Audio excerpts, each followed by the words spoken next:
A todos os anos a população mundial cresce. Eu tenho certeza que a maioria das pessoas ao seu redor não é salva.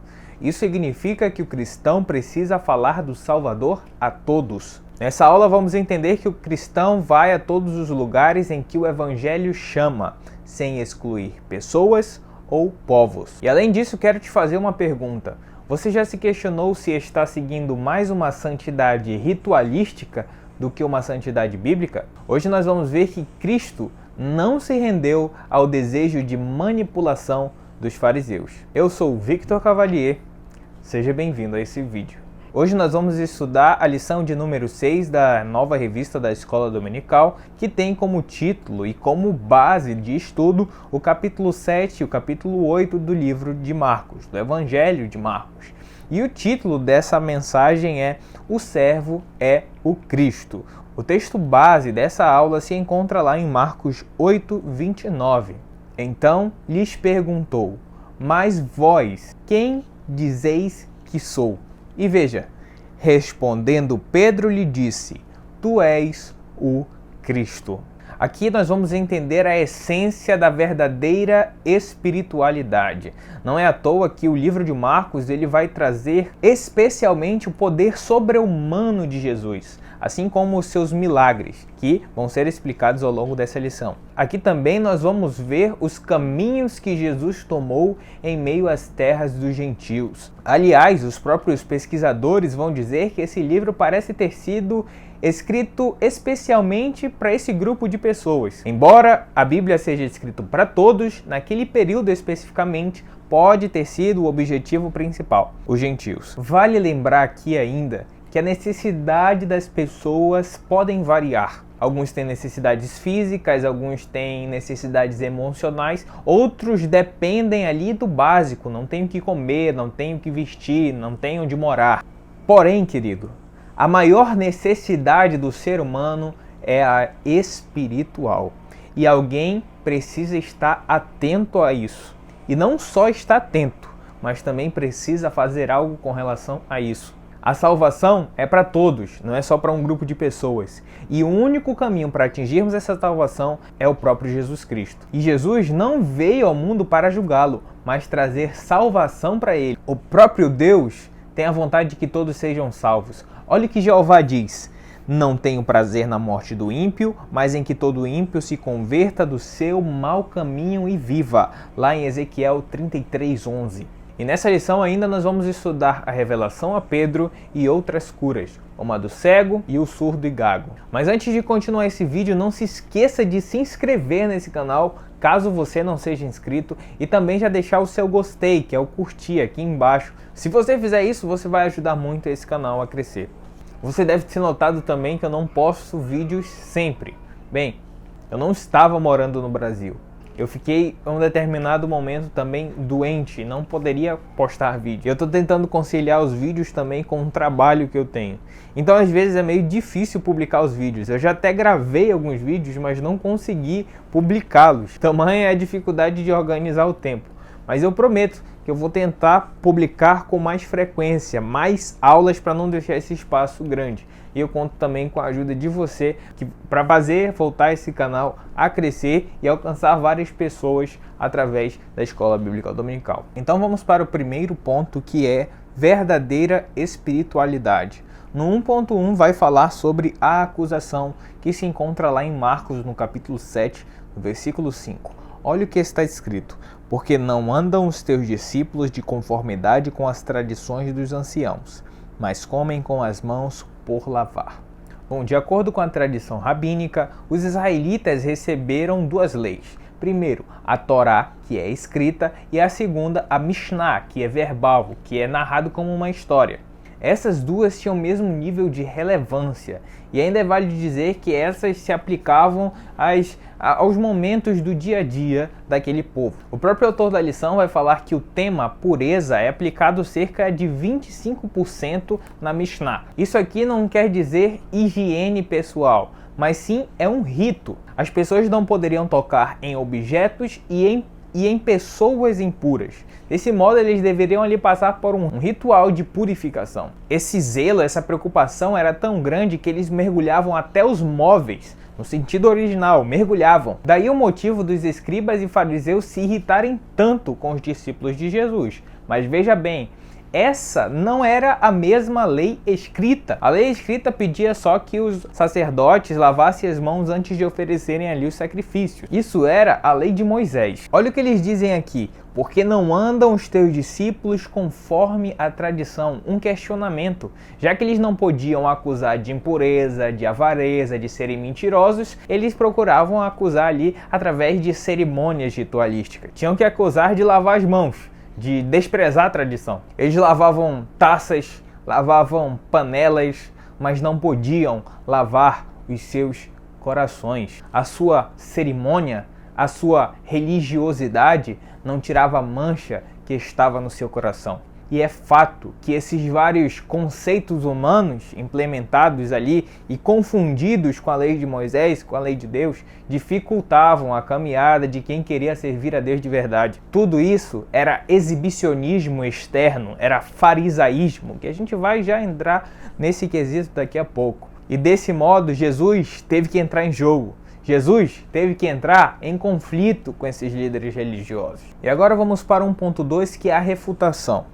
Marcos 7,8 diz o seguinte: negligenciando o mandamento de Deus, guardais a tradição dos homens. Olha o perigo aí. Sabe o que Jesus começa falando? Ele já começa disparando contra aqueles homens. Ele vai dizer, hipócritas. E ele disse na cara dos fariseus e dos escribas. Hipócritas, em grego, quer dizer vocês, os hipócritas. Significa ali que Jesus estava imputando àqueles homens o título de maiores hipócritas de todos os tempos. Você já pensou ser referido assim pelo Salvador da humanidade, pelo Criador do mundo? Não é à toa que hoje o termo, para quem diz e não faz, para quem julga e não cumpre, para quem prega e não pratica, para quem quer ser mais do que não é esse termo, farisaísmo. Jesus vai falar que aqueles são sepulcros fédidos, caiados de brancos por fora. O caiar era para tirar o mau cheiro. Por fora parecia que estava tudo bem, mas por dentro só havia morte. Aí está o hipócrita. Parece, mas não é. O que vale para os outros, não vale para ele. E olha o que Jesus vai fazer. Ele vai voltar lá para o Antigo Testamento e citar Isaías 29:13. Olha o que ele vai dizer. Este povo honra-me com os lábios, mas o seu coração está longe de mim. Ele resgata o início para entender o futuro. Tem gente que quer criar muito e esqueceu o que já foi estabelecido, mas no Evangelho e na igreja não é assim. Nós temos uma base, nós temos uma história, e nossa história é muito antiga. Nasceu lá no Antigo Testamento, nasceu em Jesus, e hoje nós devemos seguir o que a Bíblia diz, e não o que a tradição ritualística de uma igreja diz. Deixa eu te perguntar, amigo, o que é avivamento? Será que o avivamento é encher a igreja de gente? Encher o culto de pessoas, gritar em alta voz no meio do templo? Ou é ter um coração com mais bondade, com mais misericórdia, com mais compaixão? Não convém, irmãos, para o cristão levar o corpo para a igreja e o coração ficar em casa. Você já viu aquele filme do Piratas do Caribe, em que tem um navio cheio de marinheiros que já estão mortos, mas ali eles içam velas, comandam, guerreiam, de maneira igual ou similar? São determinados irmãos que já estão mortos dentro da igreja, mas estão ali levantando a mão e adorando, estão ali contribuindo com a sua oferta e com o seu dízimo, estão mortos, mas estão lá presentes fazendo alguma coisa. Será que eu estou sendo um fariseu preocupado mais com cerimônias, ou será que eu estou sendo um cristão fiel e vivendo verdadeiramente a fé, me preocupando com a espiritualidade que Jesus ensinou? Escute o que o autor da lição vai dizer. Tradição humana francamente violadora da lei de Deus. Não tem como eu dizer que amo a Deus e desobedeço a palavra. Mas você conhece a história do fariseu? O farisaísmo nasceu como uma ideia pura, era até válido a ideia. Eles nasceram como uma proposta de proteger a sua história, a sua religião. Porém, aquelas regras passaram a se tornar códigos e passaram a substituir ou acrescentar produtos às escrituras. E 3 vezes o Senhor denunciou esse pecado. Primeiro, veja bem, o erro daquelas seitas, primeiro passo, foi suplementar as escrituras. Pensaram assim, ela não está boa sozinha, vou ter que dar uma força. Então eles inseriram tradições. O segundo ponto, dar valor às tradições no mesmo nível que davam valor às escrituras. E o terceiro foi honrar as tradições acima das Escrituras. Não tem como você defender Deus, não tem como você dizer que ama a Deus se você descarta o que Ele diz e o que Ele pensa e o que Ele quer para as nossas vidas. Então vamos para 1.3 que vai falar sobre o ensino. Lá em Marcos capítulo 7, versículo 20, está escrito: o que sai do homem, isto é o que contamina. Antes de tudo, vamos esclarecer. O sistema de purificação ali daqueles fariseus dizia que o mal vinha de fora, então contaminava o homem. Mas Jesus vai rebater. Jesus vai dizer que o que sai, ou seja, o que vem de dentro do homem e sai, é o que contamina. O que Jesus queria dizer é que o coração do homem produz ações que são ruins. Querido, veja bem, o alimento só desce ali para o sistema digestivo e depois vai embora. Mas ali no coração, na mente, é que são produzidos ali os planos maquiavélicos. É dentro do homem, das nossas imaginações, dos nossos pensamentos, que saem ali os propósitos, os planos, os objetivos de vida. Dentro pode entrar drogas, pode entrar bebida, pode entrar narcótico, mas dentro que é produzido a mágoa, que é produzido o sentimento de querer matar alguém, que é produzido o sentimento de fazer mal a outra pessoa, de mentir, de roubar, é de dentro da imaginação. Veja bem, vou te dar um exemplo. Se de uma parede, de uma caixa, saem abelhas, nós entendemos que dentro daquele local, daquele recipiente, existe uma colmeia. Se um homem pratica ali diversos atos que são considerados biblicamente como pecados, sabemos que dentro daquele homem existe um ninho produzindo algo que é mal. Existe uma história na África que diz que um homem estava com os braços cortados, ele teria que ficar ali com o braço levantado por ordem do chefe da tribo, porque ele foi um ladrão. Então foi tirada uma foto daquele rapaz e embaixo foi escrito: não são as mãos que furtam, mas o coração. Então qual é esse remédio para eu tirar esse mal que existe dentro de mim? É pela fé que Deus nos purifica de toda a impureza. Aí o povo, os intelectuais, os políticos podem dizer mais educação, mais leis, mais instrução, mas nós, querido, eu e você, temos que dizer mais regeneração, mais mudança no coração. Não adianta ter instrução, não adianta ter educação se isso aqui dentro não mudar. Faz um teste, joga lá dentro de um presídio um livro de um filósofo qualquer e joga uma Bíblia. Vê quem recupera mais, se é o filósofo ou se é Jesus Cristo.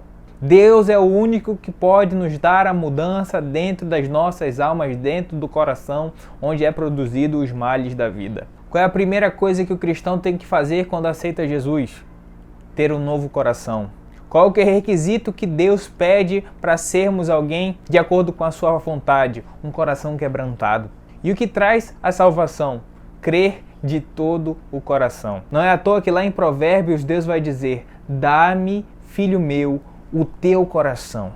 Agora vamos para o ponto 2, que vai falar sobre o evangelho alcançou os gentios. Olha o que é dito aqui no 2.1, que é território gentil, lá em Marcos 7, 24. Levantando-se, partiu para as terras de Tiro e Sidom. Querido, Jesus passou a maior parte do seu último ano de ministério em terras de gentios, ou seja, que não eram de Israel. Dentre eles, ele visitou a Fenícia, Decápolis e Pérea, mas a sua fama era tão grande quanto era na Galileia. Por mais que ele chegasse naqueles locais de forma oculta, ele não conseguia se esconder, pois a fama chegava àqueles povos. A fama, e eles conheciam quem era Jesus. Porém, é válido dizer que essa região aqui de Tiro e Sidom tinha uma rivalidade com os judeus. Isso por conta também do paganismo. Por exemplo, naquele local veio a rainha Jezabel.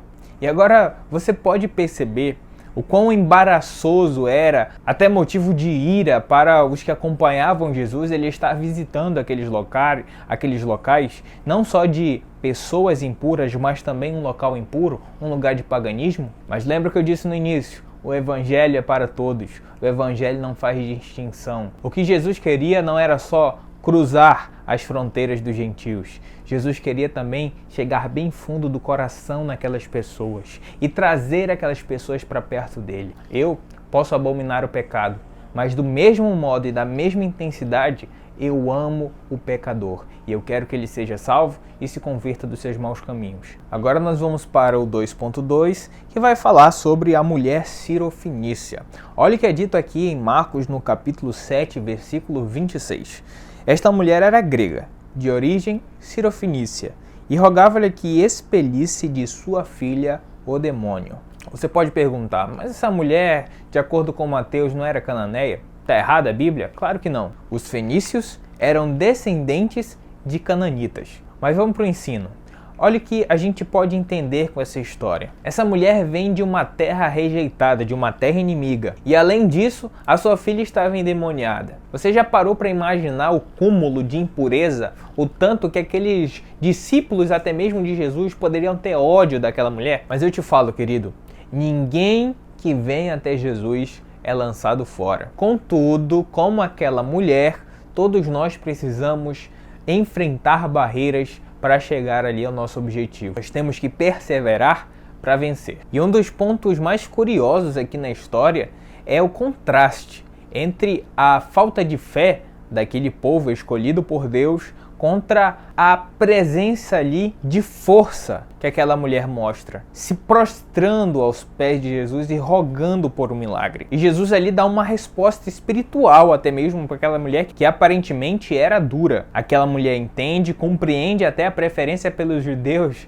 mas querido, quem tem fé não para. Ela vence os obstáculos. Aquela mulher sabia da diferença entre ser um povo escolhido e ser um povo exclusivo. Eles podiam ter preferência, mas a salvação não era só para eles. Os milagres não eram só para eles. Ela sabe que o amor de Jesus Cristo ultrapassa povos e barreiras. E ao final, veja que beleza. Jesus louvou a fé da mulher. Já pensou receber um elogio do próprio Salvador? Mas para ela ser reconhecida, para ela receber sua vitória, ela teve que passar ali por dificuldades. Vou listar aqui as 5 para você ficar bem ciente. Primeiro, ela teve que passar o monte da filha que estava endemoniada. Segundo, ela teve que enfrentar o monte da oposição dos discípulos, que falou para Jesus: despede, manda ela embora. Ela vem chorando atrás de nós. Terceiro, ela teve que superar um monte da nacionalidade. Ela não é de Israel, ela é separada de Israel. Quarto, ela teve que superar um monte do silêncio de Jesus, que muitas pessoas param aí. Mesmo Jesus não lhe dando resposta, ela persistiu. E quinto, ela teve que superar as palavras duras. Ela sofreu com Jesus, mas continuou. O que encanta é a humildade. Não se pode ali conversar, ter contato com alguém que é humilde, que não reconhece as suas falhas. Ela reconheceu seus limites e Deus a honrou. Gente arrogante não pode ter salvação. Gente arrogante já tem tudo. Ela mesma se preenche. Mas somente os humildes entendem que Jesus preenche o que falta dentro dele. E que sem Jesus, ele não é nada. Então chegamos no 2.3, que vai falar sobre o surdo e gago. Olha o que é dito aqui em Marcos 7:32. Então lhe trouxeram um surdo e gago e lhe suplicaram que impusesse as mãos sobre ele. Nessa ocasião específica, como é relatado lá em Mateus no capítulo 15, coxos foram curados e andaram, os cegos viram, mas está contada a história da cura de um homem só, que é deste homem surdo e gago. E aqui mostra Jesus ofertando o mesmo amor tanto a judeus quanto a gentios. E mostra também o alcance da salvação de Jesus Cristo do Messias. Jesus chega em Decápolis, na cidade também dos impuros, ali dos que não podiam chegar perto, que não podiam ter milagre, que não podiam ter salvação. E ele encontra um homem com dificuldade de fala e de audição, que nunca falou sobre Jesus, que nunca teve uma conversa sobre esse tema do Messias e também nunca escutou a respeito dele, mas que teve amigos sinceros e honestos que levaram até o Cristo. Mas nada faz com que Jesus o trate com indiferença, com indignidade. Pelo contrário, Jesus tratou diretamente. Então ele suspira, usa seus dedos para tocar a língua e também os ouvidos daquele homem e diz: abre-te. Nessa hora, tudo aquilo que estava embaraçado passa a ser concreto, passa a ser normal. Querido, Jesus tem poder para salvar, para curar, para socorrer as necessidades dos homens, sejam quais forem elas. Os que não ouvem sobre Deus não conseguem falar da sua grandeza. Por isso, olha o que é dito lá em Ezequiel capítulo 3, versículo 27. Quando eu falar contigo, abrirei a tua boca. Jesus nos promete ouvir sobre ele e falar sobre ele. A Bíblia vai dizer: a prisão da língua se desfez e falava perfeitamente. Isso, querido, representa fisicamente o que aconteceu espiritualmente com aquele rapaz. A cura no físico estava tudo bem, mas a necessidade principal, que era a salvação da alma, se concretizava ali. E aqui se cumpre a promessa de Isaías, em que os surdos ouviam e que os mudos cantavam. E outra, que Jesus é o Cristo. Querido, Cristo não é nome, Cristo é título. Cristo não era o nome de Jesus no registro. Cristo simbolizava a sua deidade, a sua importância para a salvação daqueles que estavam perdidos. O seu reino não tem limites, não tem espaço. O amor dele chega para todos. Agora nós vamos para o ponto 3 dessa lição, que vai falar sobre Jesus é o Cristo. Olha o que é dito aqui no 3.1, alimentando os gentios. Fica lá em Marcos 8:4. De onde poderá alguém fartá-los de pão neste deserto? Essa passagem ela é bem particular. Até porque na primeira multiplicação de peixes ela é citada por todos os 4 evangelistas. Mas agora essa segunda é especialmente falada através de Marcos e de Mateus. Além disso, outros 2 fatos interessantes podem ser destacados aqui. O primeiro é que é o próprio Jesus quem percebe a falta do alimento. O outro é quem receberá o milagre. No caso, são 4.000 gentios. Nessa ocasião, Jesus não faz distinção entre quem não é israelita, quem não é judeu e quem é. Na verdade, ele vai falar: o meu coração está com eles.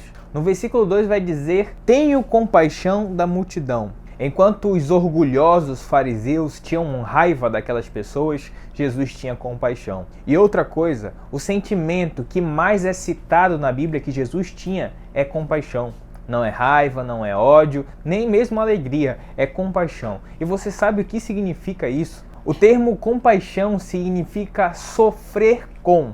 Olha o que é dito aqui em Hebreus capítulo 4, versículo 15. Não temos um sumo sacerdote que não possa compadecer-se das nossas fraquezas. O Senhor sentiu fadiga, sentiu fome, era o mais pobre dos pobres. Por isso ele conseguia entender o que o necessitado sentia. Ele sabia que o leproso imundo queria sentir o contato com alguém. Ele foi em direção daquele rapaz, tocou naquele homem que era considerado imundo e ele foi curado. Mas mesmo com todas essas maravilhas que haviam acontecendo, os judeus ainda continuavam incrédulos e pediam ali um sinal dos céus.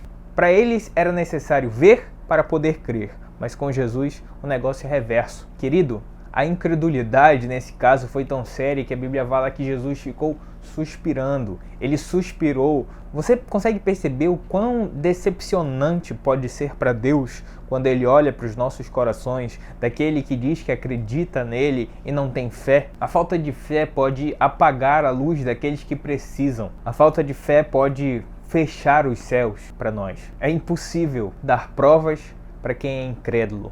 Por isso, aquela ocasião magoou tanto o nosso Senhor Jesus. Aqueles fariseus negavam milagres para exigir sinal do céu. Sinal do céu esse que já havia sido dado. Veja bem, olha o que acontece aqui em Mateus capítulo 3, versículo 16. A pomba desceu do céu. Olha o que aconteceu aqui em João 12, 28. Veio uma voz do céu que dizia: já tenho glorificado, e outra vez o glorificarei. Mas o que significa esse sinal dos céus? Aqueles fariseus tentavam implicar em Jesus que o sinal do céu era como aconteceu com Elias, ou no caso de Josué. Com isso, eles queriam dizer que tudo que Jesus fazia era somente obras satânicas. E o mais decepcionante não é nem mesmo os fariseus, são os próprios discípulos que permaneciam, que também ficavam incrédulos. Porém, o Senhor Jesus repreende aqueles homens, falando como eles são materialistas, pensando daquela forma. E agora vamos para o 3.2, que vai falar sobre o cego de Betsaida. Olha o que é dito aqui em Marcos 8, 24. Vejo homens, porque como árvores os vejo, andando. Agora, nós nos deparamos com um episódio exclusivo de Marcos. Nós vimos um milagre que foi relatado nos outros, mas agora esse aqui é um exclusivo. Veja bem, primeiro Jesus pega aquele cego e leva para fora da aldeia. Naquela ocasião, aquele homem se sentiu a sós com o Salvador. Deixa eu te falar, querido, é sozinho com Jesus que nós recebemos as maiores bênçãos. E observe aqui, essa cura ela foi diferente, porque ela foi gradual, foi meio que um passo a passo. Isso não quer dizer que Jesus é limitado no seu poder, que Jesus não pode curar de uma hora para outra. Não, muito pelo contrário. Isso aqui mostra como Jesus trata de formas diferentes as pessoas. E que talvez na sua vida não vá acontecer da mesma maneira que o do seu irmão. Mas veja bem o passo a passo e quais são as mensagens que isso pode trazer para as nossas vidas. O primeiro, ele aplica a saliva e coloca nos olhos daquele homem. O que isso significa? Significa que todo milagre vai ter que ser assim? Só com saliva que cura? Claro que não. O que Jesus quis passar a entender, o que Jesus fez naquela ocasião é usar um instrumento para aumentar a fé. Assim como, por exemplo, o óleo é utilizado na unção de pessoas dentro das igrejas. Olha o que é dito aqui em Tiago 4,14. Está alguém entre vós doente? Chama os presbíteros da igreja e orem sobre eles, ungindo-o com azeite em nome do Senhor. Mas veja, esse primeiro não foi suficiente. Foi preciso fazer um novo toque. O primeiro não curou a cegueira instantaneamente. Foi necessário tocar mais uma vez para aquele homem conseguir ver distintamente, até mesmo de longe. Após o primeiro toque, ele só conseguia ver os homens como se fossem árvores. Orlando Boyer vai dizer o seguinte sobre isso: sua cura, de pouco a pouco, talvez por causa da sua fé, que aumentava gradualmente. Já o autor da lição vai trazer uma outra mensagem sobre esse passo a passo. Ele queria mostrar ali uma mensagem ao povo judeu. A mensagem era que a obra que o Senhor fazia estava acontecendo de forma gradualmente, progressivamente, até mesmo entre os seus discípulos. E se você for parar para pensar, não é assim a nossa vida espiritual? Quando a gente recebe a Jesus, como a gente tem o primeiro contato com Jesus e com o Evangelho, a gente recebe um clarão, um impacto glorioso. Mas aquilo não é suficiente. Como assim, Vitor? Apesar de ser vibrante, ela não esclarece verdades espirituais. O segundo toque é aquele passo a passo diário de procurar reconhecer quem é Jesus, procurar conhecer quem é Ele, pesquisar sobre Ele, ler sobre Ele, falar com Ele através da oração. Esse é o segundo passo que vai trazer as verdades espirituais às nossas vistas. Será que hoje nós recebemos apenas o primeiro contato ou já estamos prontos e vivendo esse segundo passo? Agora vamos para o 3.3 dessa lição, que vai falar sobre quem dizem que eu sou. Isso é retratado lá em Marcos 8:29, que diz assim: respondendo Pedro, lhe disse: tu és o Cristo. Aqui, Marcos chega em seu ponto ápice no seu evangelho. Aqui é o tema central, aqui é o ponto crucial. Em meio ao desentendimento dos judeus, em meio ali àquele contexto com os gentios, Jesus finalmente vai esclarecer quem ele é. Vai mostrar-lhe os detalhes, bem como sua missão e seu propósito no reino. Então ali no meio daquele caminho em direção a Cesareia de Filipe, ele começa a debater, a questionar com os seus discípulos. E ele pergunta: quem dizem os homens ser o Filho do Homem? Ou seja, quem as pessoas dizem que eu sou? Em meio àquelas diferentes respostas, finalmente Jesus pergunta: mas vós, quem dizeis que eu sou? O que vocês acham? Quem vocês acham que eu sou afinal? Então Pedro fala: tu és o Cristo. Você consegue perceber as duas etapas nessa história? Primeiro, ele quer saber a opinião de seus discípulos em meio a tempos de crises. Ele perguntou porque ele queria afirmar a fé de verdade. Não é à toa que depois disso ele vai perguntar: eu já estou tanto tempo com vocês e vocês ainda não têm me conhecido. Sabe, querido, é quando a gente se encontra em esses momentos de dúvidas que a gente tem que saber a quem a gente serve de verdade.